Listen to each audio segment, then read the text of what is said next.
And that was President Cyril Ramaphosa speaking there at that debate at the United Nations General Assembly. And some of what he's said, starts off, in fact, by saying that as we gather here, much of humanity is plagued by war, conflict, environmental damage, and infrastructure. And he also spoke very strongly towards the end about Africa, saying this is the era of African development, touching on the conflict in the Middle East, also speaking about how the UN Charter principle of respecting the respect of every country's territorial independence should be upheld, and saying that it is an indictment that trillions are still being spent on conflict, on wars, but the basic needs of many cannot be met across the world. And of course, talking about how they're calling for the return of the children who were removed from Ukraine. He still speaks about that issue that was touched on yesterday around the financing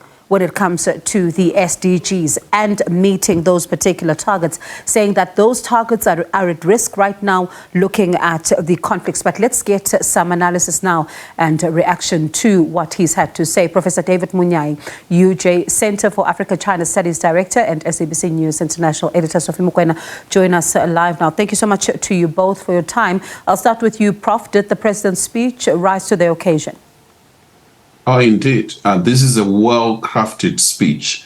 It touches on quite core issues, which are traditional South African voice speech. This could have been given by President Mandela or President Mbeki or Zuma. There's been consistent in terms of what South Africa presents to the UN. However, the bigger question is that who is listening? This is a United Nations General Assembly that is increasingly becoming polarized, with 4 of the 5 permanent members absent. They're not there.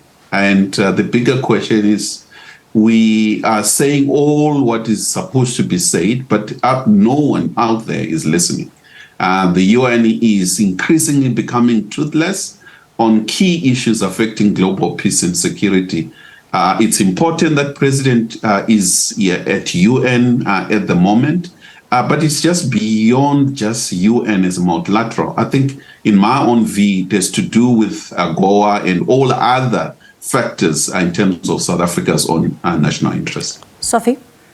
Well, I agree with the Prof. There quite strong presentation, the body language, the emphasis, and the content. And as the Prof has indicated,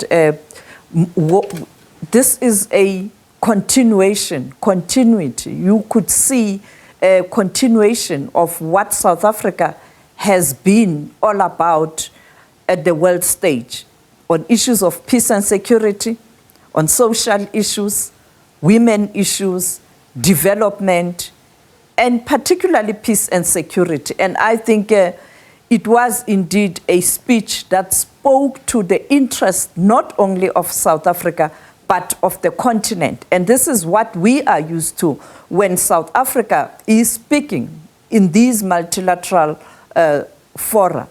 We know that they do speak on behalf of the continent, or they use the opportunity to represent or to take the continent on board, because that's the only way you can be able to strengthen the voice of your own country, because then you're talking about a population of 1.2 billion.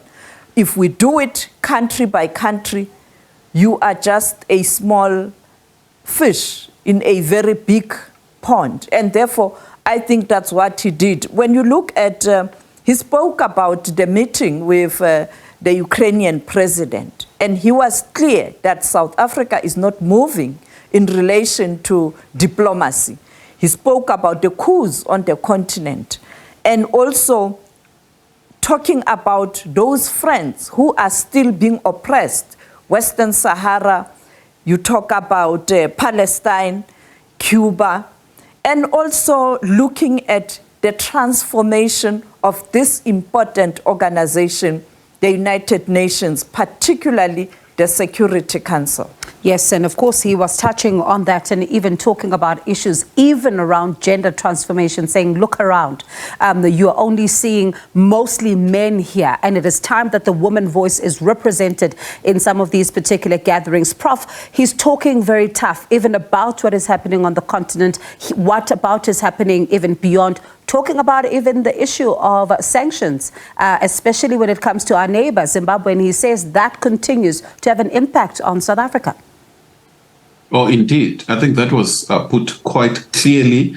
And it's a power politics that the bigger powers have made their mind on Zimbabwe and a number of other countries that they've sanctioned. And they're not moving an inch, regardless of what the developing world is saying, and South Africa in particular.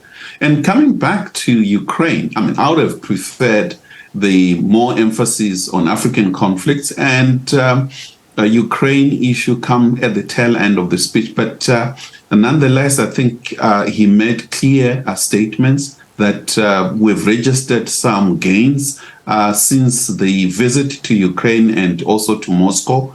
Right there, I think it was quite clear that he was a bit hard on Russia in terms of the territorial integrity of Ukraine, but equally, he was also hard on the US and the Western world in terms of trillions of dollars that they're wasting on wars while people are dying of hunger. So it's a balanced speech, and you can see that he's speaking to a multiplicity of listeners, those in the West, on the African continent, in light of what took place before BRICS, the so-called Lady R question. I think he has been able to be consistent on the message and in anticipation for more of investment coming from your eastern countries as well as United States with AGOA forthcoming in November. And Sophie, Prof also touched on this issue of who is listening in the room, and another issue that he's raised, and one hopes that at some point the right ears begin to hear and action is seen, is around this issue of climate change and how the continent continues to bear the brunt of this, yet we are the least offenders. And so certainly this is an issue that is a thorny one for him as well, and even the rest of the continent. Yes, he spoke about the role of the developed countries, particularly the G7, the rich countries, in terms of during the industrial era.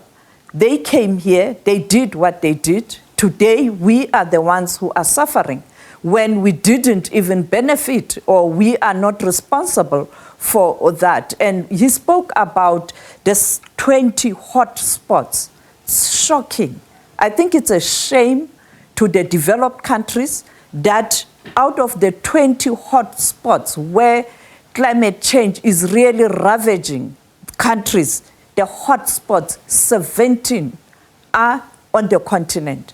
And they don't even want to deliver on the promise they made in during the Paris Agreement, the $100 billion US. Even now, loss and damage is still a thorny issue. Let's hope when we go to the United Arab Emirates in Dubai at COP28, we are going to see a movement in terms of putting money on this issue of addressing the challenges of climate change and the impact thereof.